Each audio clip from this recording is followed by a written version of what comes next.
Hola, ¿qué tal? Bienvenidos a esta primera clase sobre lo que viene siendo el programa ofimático de PowerPoint a nivel básico e intermedio. Mi nombre es Roberto Sandoval, técnico en informática, y seré quien estará impartiendo este curso sobre PowerPoint.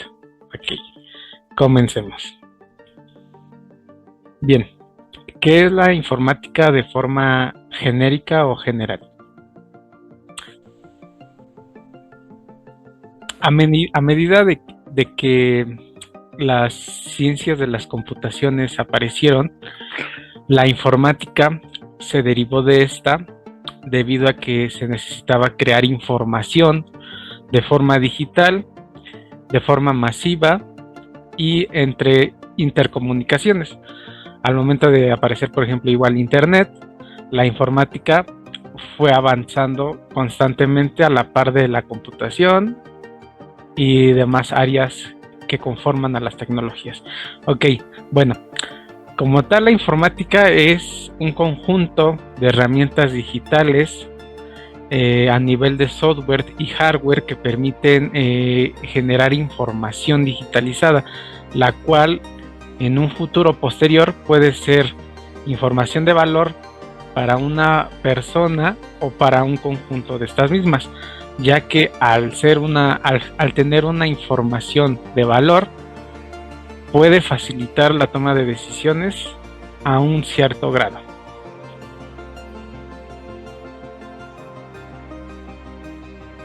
Bien, ¿qué es la ofimática? Antes que nada, la ofimática es una subrama que se divide o nace a partir de la informática. Si lo vemos de forma jerárquica, tenemos como padre o tronco principal a lo que viene siendo a las ciencias de la computación, ¿ok? Posteriormente tendremos una rama o una hija que vendría siendo la informática. Posteriormente a eso tenemos una subrama que nace de la informática y que es heredada de las ciencias de la computación, que vendría siendo la ofimática, ¿ok? Bueno,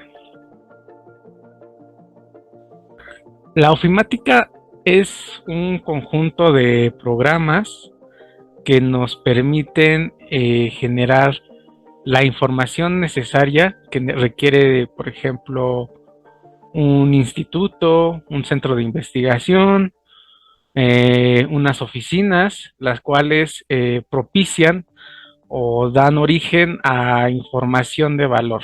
¿Ok?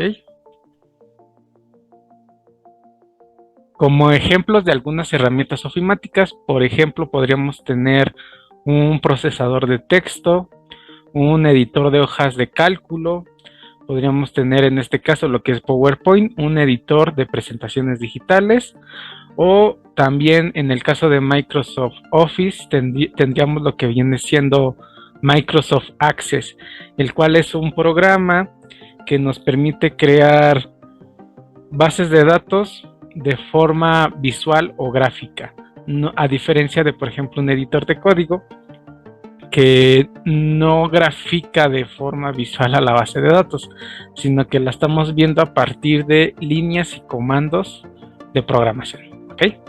Por otra parte, igual dentro de la suite de Microsoft tendríamos lo que es Microsoft Teams, que es un programa de emisión de llamadas o videollamadas, el cual nos permite incluir plugins o programas extras al sitio, lo cual lo diferencia, por ejemplo, de Zoom o Hangouts, el cual no permite la inclusión de estos plugins o más herramientas de las necesarias o de las que se adjuntan a una videollamada.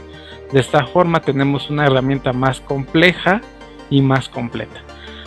Outlook en su caso es el servicio de correo electrónico de Microsoft, al igual que Azure es su nube o su nube de almacenamiento, la cual igual tiene varias funcionalidades extras, la cual es escalable a la programación de programas o desarrollo web o híbridos. ¿Okay?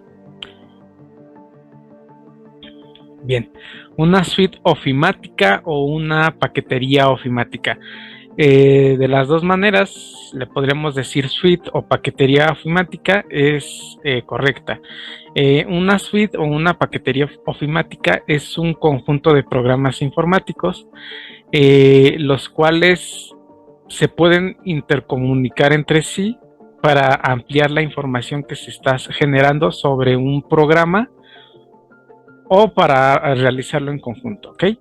De esta forma, por ejemplo, tendríamos un ejemplo a Microsoft Office, el cual tiene Word, Excel, PowerPoint, Access, etcétera. Todos estos programas en conjunto se empaquetan en un solo sitio. Se podría decir que en un solo programa, en una directriz, lo que vendría siendo Microsoft Office, ¿ok?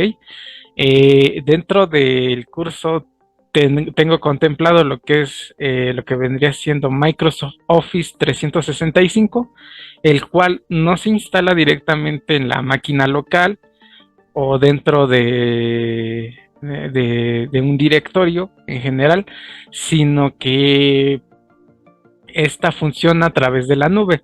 Es decir, el cliente ocupa un navegador web. Por medio del navegador introducimos datos que posteriormente se van a procesar dentro de un servidor de la nube que estaría muy remotamente del cliente final. De esta forma se facilita el trabajo que tiene el equipo local, no los forzamos de más y todas las operaciones se van generando de forma remota, ¿ok? Por otra parte, también tengo contemplado lo que viene siendo una paquetería ofimática de escritorio, la cual vendría siendo OnlyOffice y WPS. ¿Por qué? Porque la interfaz gráfica es muy similar a la que tendría Microsoft Office. De esta forma, alguien que ya esté familiarizado con la implementación o el uso de Microsoft Office, utilizar alguna de estas suites ofimáticas que aparte son de código abierto, no tendrían mayor dificultad. Bueno, sería todo por la primera sesión. Hasta luego.